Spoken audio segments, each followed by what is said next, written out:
Hello, નમસ્તે.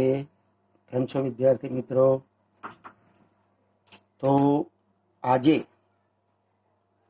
આપણે સાદા વર્તમાન કાળમાં આગળ વધીશું. ગઈ વખતે આપે સાદા વર્તમાન કાળની વાક્ય રચના જોઈ હતી. તેમાં આપણે વિધાન વાક્યોની ચર્ચા કરી હતી. હવે એ વિધાન વાક્યો થી આગળ વધીએ અને આજે આપણે સાદા વર્તમાન કાળના નકાર વાક્યો કેવી રીતે બનાવી શકાય એની ચર્ચા કરીશું. મિત્રો, હવે નકાર વાક્યો શરૂ કરતા પહેલા તમને આગળ મેં એક વાત કહી હતી કે નકાર વાક્યો બનાવવા માટે શેની જરૂર પડે, એને થોડીક યાદ કરાવી દઉં. આપણે આગળ શીખવાડ્યું હતું કે કોઈ પણ વાક્યને નકાર કે પ્રશ્નાર્થ બનાવવો હોય તો તેમાં સહાયકારક ક્રિયાપદની જરૂર પડે. નકાર વાક્યને બનાવવા માટે તમારે સાદા વાક્યમાં જે સહાયકારક ક્રિયાપદ હોય એના પછી નોટ મૂકવાથી વાક્ય નકાર બને છે. હવે સાદા વર્તમાન કાળના વાક્યો તમે ભણી ગયા. એમાં જોયું હતું કે સાદા વર્તમાન કાળના વિધાન વાક્યમાં ક્યાંય સહાયકારક ક્રિયાપદનો ઉપયોગ થતો નથી. તો મેં અગાઉ જણાવ્યું હતું એ મુજબ કે કોઈ પણ પ્રકારના સાદા વર્તમાન કાળના વાક્યો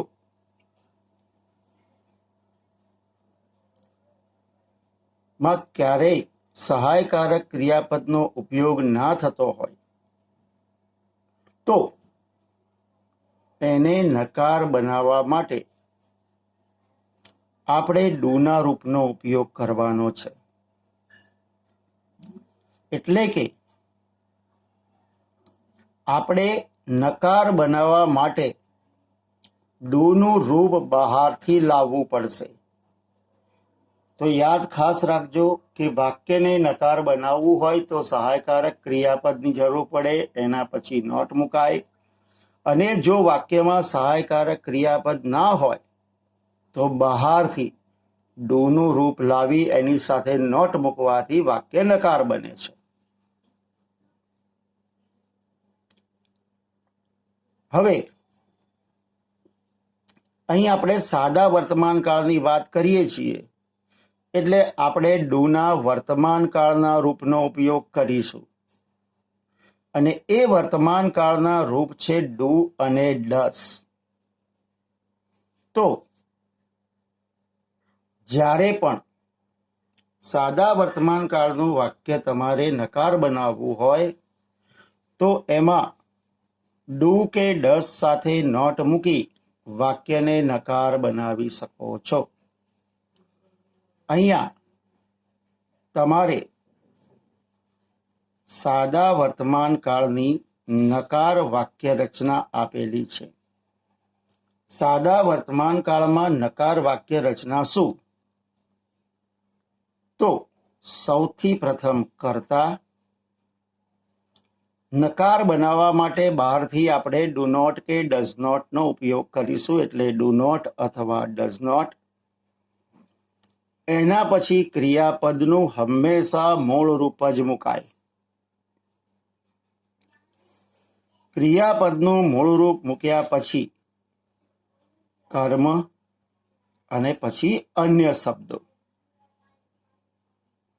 ફરીથી સૌથી પહેલા કર્તા, એના પછી ડુ નોટ અથવા ડઝ નોટ, એના પછી ક્રિયાપદનું મૂળ રૂપ, એના પછી કર્મ અને એના પછી અન્ય શબ્દો.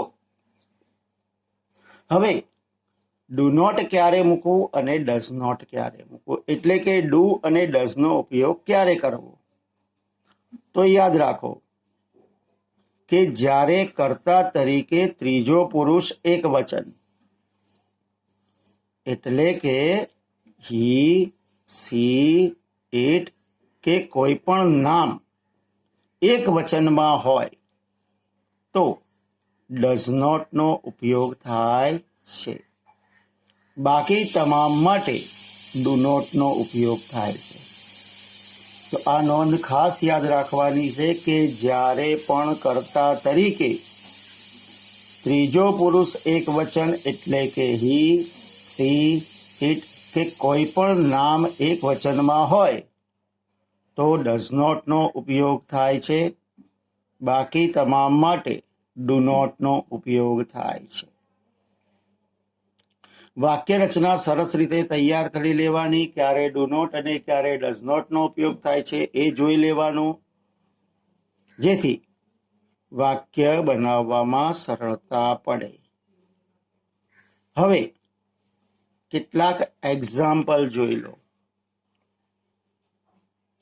અહીંયા તમારે એક્ઝામ્પલમાં પહેલા મેં ગુજરાતી વાક્યો લખ્યા છે. આ ગુજરાતી વાક્યો સાદા વર્તમાન કાળમાં કેવી રીતે છે એ પહેલા જોઈ લો, પછી આપણે એનું અંગ્રેજીમાં રૂપાંતર કરીશું. તો મિત્રો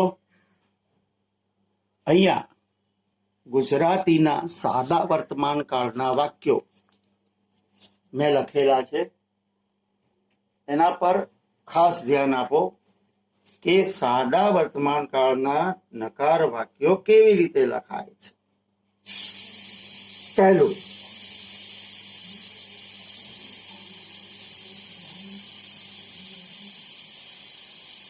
હું ચા પીતો નથી. બાળકો રમકડા બનાવતા નથી. અમે ટીવી જોતા નથી. વિપુલ શાળાએ જતો નથી. મારો ભાઈ ચોપડી વાંચતો નથી. ખેડૂતો કામ કરતા નથી. તમે ગીત ગાતા નથી. મીના ચિત્રો દોરતી નથી. શિક્ષક છાપું વાંચતા નથી. બાપુજી એટલે કે દાદા વાર્તા કહેતા નથી. તો ગુજરાતી કેવી રીતે લખ્યું છે ખાસ ધ્યાન જો, કેમ કે એ જ મહત્વનું છે કે તમારે ગુજરાતીમાં સાદો વર્તમાન કાળ ક્યારે લખાય, મીન્સ કે કેવું ગુજરાતી બોલો તો સાદો વર્તમાન કાળ ગણાય.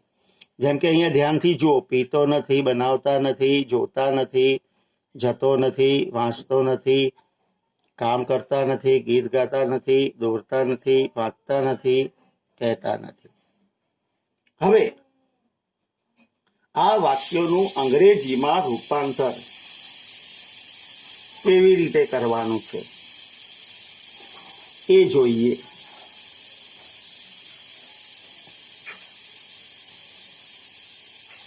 હવે અહીં પહેલું વાક્ય ધ્યાનથી જુઓ અને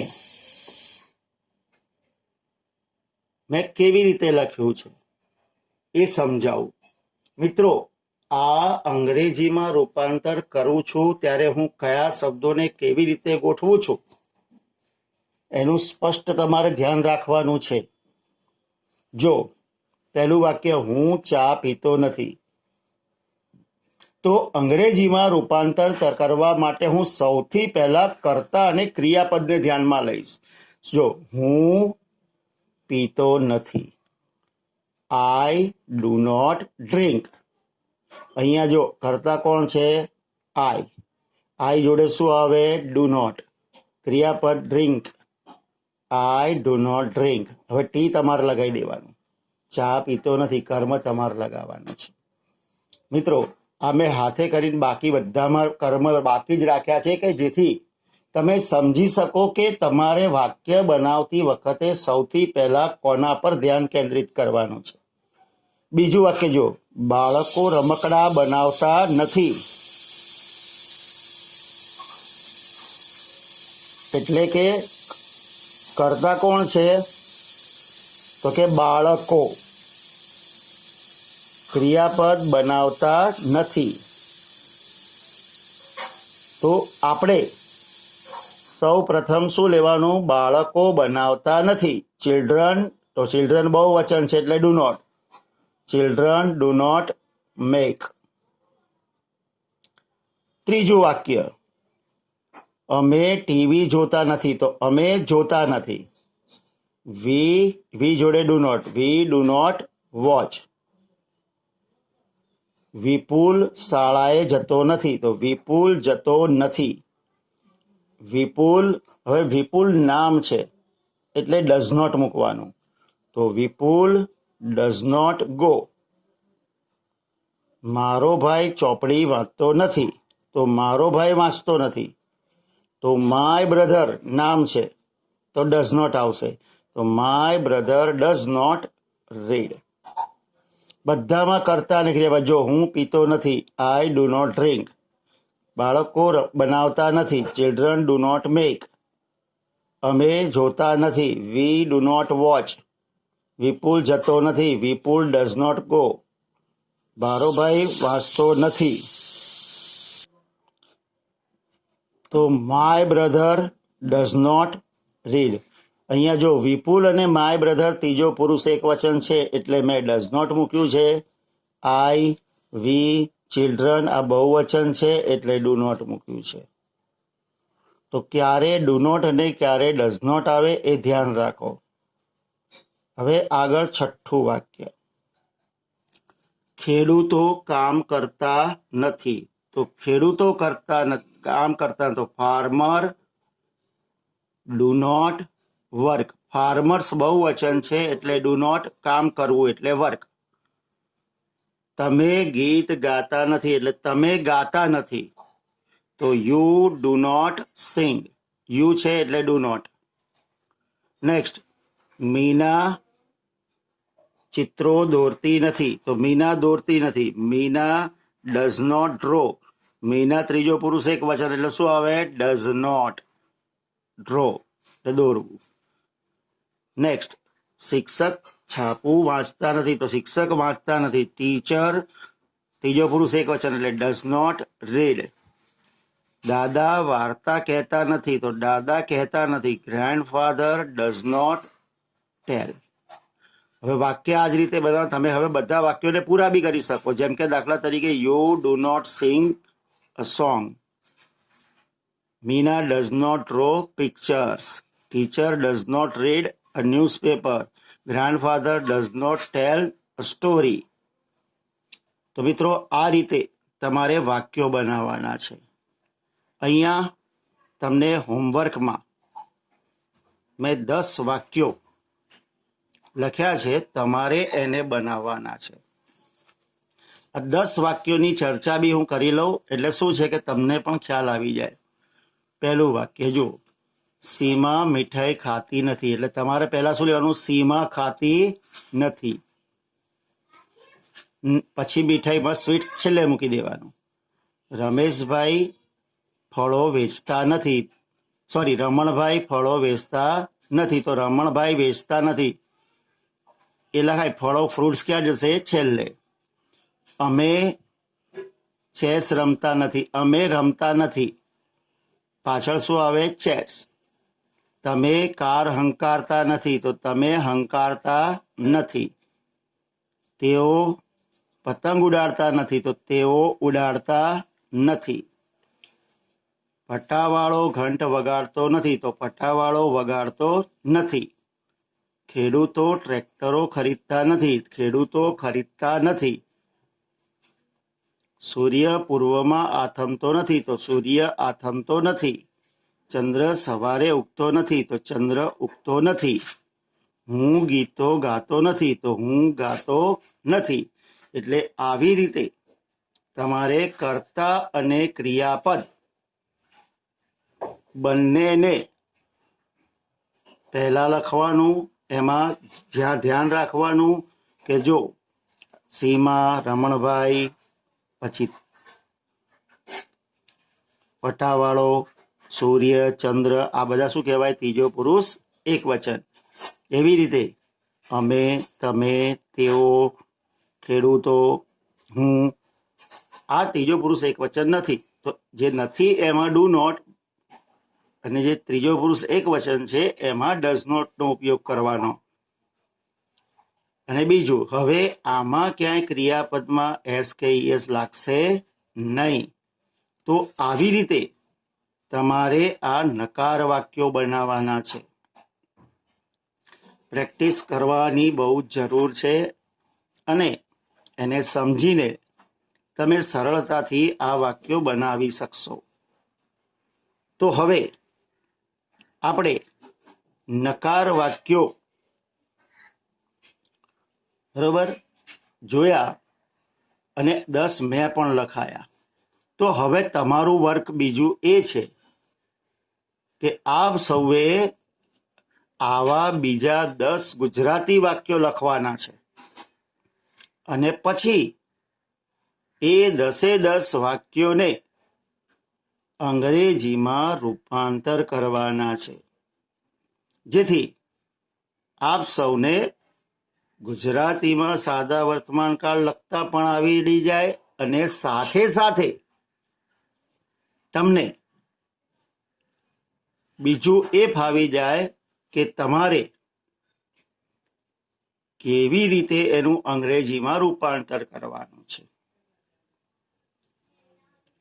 તો મિત્રો, આઈ થિંક તમને ખ્યાલ આવી ગયો હશે કે તમારે નકાર વાક્યો કેવી રીતે બનાવવાના છે. હવે મિત્રો, એક બીજું વર્ક તમારે એ કરવાનું છે કે આ જે મેં સાદો વર્તમાન કાળના વાક્યો લખાયા, એ નકાર વાક્યો કર્યા, એના પરથી તમારે એક પેરેગ્રાફ તૈયાર કરવાનો છે અને એ પેરેગ્રાફ તમારે ફરજિયાત લખીને સબમિટ કરવાનો છે. અત્યાર સુધી વાક્યો લખતા હતા, હવે પેરેગ્રાફ લખવાનો છે. કેવી રીતે લખવાનો છે એ હું તમને સમજાવી દઉં છું કે જેથી તમે એ ગુજરાતીમાં લખો અને એને પછી અંગ્રેજીમાં રૂપાંતર કરો. તો મિત્રો, હવે તમારે એક પેરેગ્રાફ લખવાનો છે. એ પેરેગ્રાફ એવી રીતે તૈયાર કરવાનો છે કે તમારે તમારી જાત વિશે અને સાથે સાથે તમારે તમારી ડેલી લાઈફને તમારે વર્ણવવાની છે. ગુજરાતીમાં હું બોલી જાઉં, વાક્યો યાદ રાખો. તમારે એવી જ રીતે ક્રમાનુસાર ગોઠવીને એક પેરેગ્રાફ બનાવો. જેમ કે મારું નામ ખાલી જગ્યા છે, માય નેમ ઇઝ ખાલી જગ્યા. બરાબર.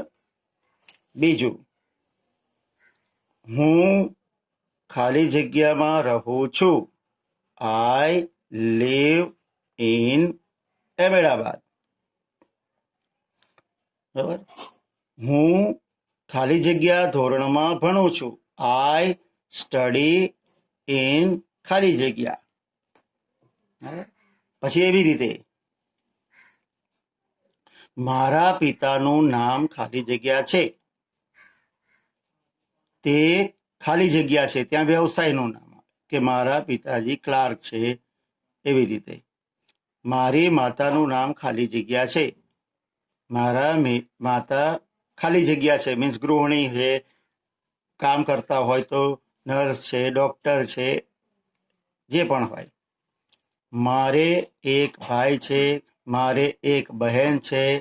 બરોબર. પછી તમારે તમારી ડેઈલી લાઈફ વિશે, જેમ કે દાખલા તરીકે હું ખાલી જગ્યા ધોરણમાં ભણું છું, આઈ સ્ટડી ખાલી જગ્યા. હું ખાલી જગ્યા શાળામાં ભણું છું, આઈ સ્ટડી ખાલી જગ્યા. ખાલી જગ્યા મારા વર્ગ શિક્ષક છે, તો ખાલી જગ્યા એમાં નામ માય ક્લાસ ટીચર. તે પછી જે વિષય હોય એ ખાલી જગ્યા શીખવે છે, તે ગણિત શીખવે છે, તે અંગ્રેજી શીખવે છે, તે સંસ્કૃત શીખવે છે, તો હી ટીચીસ ખાલી જગ્યા.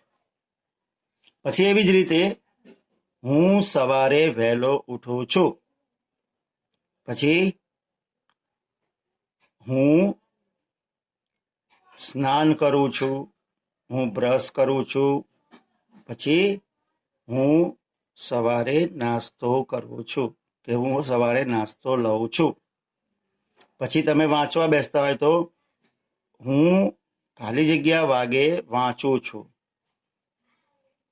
નેક્સ્ટ, હું બપોરે આટલા વાગે ભોજન લઉં છું. અમે સાંજે રમીએ છીએ. તો મિત્રો, આવી રીતે તમારી ડેઈલી રૂટીન લાઈફ તમારે શોર્ટમાં વાક્યો બનાવીને પેરેગ્રાફ રૂપે લખવાની છે. સૌ પ્રથમ એને ગુજરાતીમાં લખવાનું અને ત્યારબાદ એનું તમારે અંગ્રેજીમાં રૂપાંતર કરવાનું છે. યાદ રાખો, પ્રેક્ટિસ બહુ જ મહત્વની છે. અને મિત્રો, આ બધી વધારાની જે એક્સ્ટ્રા મહેનત છે એ તમારે આ ખાલી સાદા વર્તમાન કાળમાં કરવાની છે. એકવાર તમે સાદા વર્તમાન કાળમાં પારંગત થઈ જશો, એના વાક્ય રચનાને સમજી લેશો, કેવી રીતે નકાર બને, કેવી રીતે પ્રશ્નાર્થ બને, એનું ગુજરાતી કેવી રીતે લખાય, પછી એનું અંગ્રેજી કેવી રીતે, પછી સ્વયં સંચાલિત રીતે ઓટોમેટિક જ્યારે હું બાકીના કાળ ચલાવીશ ત્યારે તમને ખુદને એક જ સેશનમાં એક કાળ આવડી જશે. આ ભલે 2 કે 3 સેશન લાગે, સાદા વર્તમાન કાળમાં આપણને 2 કે 3 સેશન થશે, લગભગ 3 સેશનમાં તમારો સાદા વર્તમાન કાળ પૂરો થશે. પણ પછી સાદો ભૂતકાળ, સાદો ભવિષ્યકાળ એ ચલાવીશું ને, એટલે એ વિધિન 1 કે 2 સેશનમાં પૂરો થઈ જશે. એટલે કે દર એક સેશનમાં તમારો એક કાળ પૂરો થશે. એમાં વિધાન વાક્યો આવી જશે, નકાર આવી જશે, પ્રશ્નાર્થ આવી જશે, અને સરળતાથી તમે એનું ભાષાંતર પણ કરી શકશો. પણ આ અત્યારે હું જે કહું છું એ હેબિટ પાડવી જરૂરી છે. તો મિત્રો, ફરી એકવાર કહી દઉં કે આપણે સાદા વર્તમાન કાળમાં જે પહેલા વાક્ય રચના હતી એ વાક્ય રચના વિધાન વાક્યની શું હતી? કર્તા, ક્રિયાપદનું મૂળ રૂપ કે એસકેએસ વાળું રૂપ, ક્રિયા પછી કર્મ, પછી અન્ય શબ્દો. ત્રીજો પુરુષ એક વચન હી, સી, ઇટ હોય ત્યારે આપણે ક્રિયાપદને એસ કે ઈએસ લાગતું હતું. નામ એક વચન હોય તો પણ એસ કે ઈએસ લાગતું હતું. બાકી બધામાં મૂળ રૂપ, એના પછી કર્મ અને એના પછી અન્ય શબ્દ. હવે આ વાક્ય રચનામાં ક્યાંય સહાયકારક ક્રિયાપદ છે નહીં. તો સહાયકારક ક્રિયાપદનો ઉપયોગ કરી એને નકાર બનાવવા માટે આપણે બહારથી ડુ કે ડઝ લાવ્યા. કેમ કે ડુનું રૂપ શું છે? વર્તમાન કાળનું ડુ કે ડઝ. તો કરતા પછી ડુ નોટ કે ડઝ નોટ મૂકીએ, પછી અહીંયા એસ કે યસ લાગી ગયો છે એટલે અહીંયા સીધું મૂળ રૂપ આવશે, પછી કર્મ અને પછી અન્ય શબ્દો. એ જ પ્રમાણે કર્તા તરીકે હી, સી, ઇટ કે કોઈ પણ નામ એક વચનમાં હોય તો ડઝ નોટ, બાકી બધામાં ડુ નોટ. તો આવી રીતે એ નકાર બનશે. અને મિત્રો, આગળ જ્યારે પ્રશ્નાર્થ આવશે ત્યારે પણ આપણે ડુ કે ડઝનો ઉપયોગ કરવાનો અને આવી રીતે નકાર બનશે. તો મિત્રો, આઈ થિંક તમને ખ્યાલ આવી ગયો હશે કે નકાર કેવી રીતે બનાવાય. તો હવે હોમવર્ક માટે અને પ્રેક્ટિસ માટે તૈયાર થઈ જાઓ. મેં જે વાક્યો આપ્યા છે એમાં જે 10 વાક્યો અધૂરા રાખ્યા હતા કે જેમાં કર્મ લખવાનું બાકી છે એ લખી નાખવાનું, જે 10 ગુજરાતી આપ્યા હતા એનું અંગ્રેજીમાં રૂપાંતર કરવાનું, અને પછી 10 વાક્યો જાતે ગુજરાતીમાં પણ લખવાના અને એનું અંગ્રેજી પણ રૂપાંતર કરવાનું. અને નેક્સ્ટ એક પેરેગ્રાફ લખવાનો છે. એ ભલે તમારે અત્યારે તમે દાખલા તરીકે 1-2 દિવસમાં ના લખી શકો, કઈ વાંધો નહીં, ભલે 1 વીકનો સમય લો, પણ વિચારો બહુ સરસ રીતે એને ક્રમબદ્ધ ગોઠવો અને પછી એનું તમારે અંગ્રેજીમાં રૂપાંતર કરવાનું છે. તો આવી રીતે સાદા વર્તમાન કાળમાં હકાર અને નકાર વાક્યોનો ઉપયોગ કરી આગળ જે આપણે ટુ બી અને ટુ હેવના રૂપ ભણ્યા છે એનો ઉપયોગ કરી એક સરસ પેરેગ્રાફ તૈયાર કરી રાખજો. અને હું બનશે તો પ્રયત્ન કરીશ કે બધાના જે પેરેગ્રાફ્સ છે એ મગાઈને જોઈ લઉં, જેથી આપને ક્યાં કે પ્રકારની મુશ્કેલી પડે છે એ પણ સમજી શકું. તો આવી રીતે તમારે કરવાનું છે. ઓકે, તો ખ્યાલ આવી ગયો હશે મિત્રો. તો હવે આપણે અહીંયા રજા લઈએ. નેક્સ્ટ સેશનમાં આપણે પ્રશ્નાર્થ વાક્યો લઈ અને સાદો વર્તમાન કાળ પૂરો કરીશું. અને એ વખતે ફરીથી વિધાન વાક્ય, નકાર વાક્ય અને પ્રશ્નાર્થ વાક્યનું ફાસ્ટ એક રૂપાંતર, એક વિઝ્યુલેશન તમને સમજાવીને આખું કમ્પ્લેટ બતાવી દઈશ. એટલે સમગ્ર ચર્ચા ફરી એકવાર કરીને આપણને સમજ પડી જાય કે ભાઈ કઈ રીતે સાદો વર્તમાન કાળ થાય છે. તો મિત્રો ચલો ત્યારે હવે હું આપ સૌની રજા લઉં. આશા રાખું છું કે આપ સૌને આ તમામ વાક્યોમાં ખબર પડી ગઈ હશે અને અગાઉનું હોમવર્ક કરી રાખ્યું હશે અને નવું હોમવર્ક પણ તૈયાર કરશો. Thank you very much. આવજો.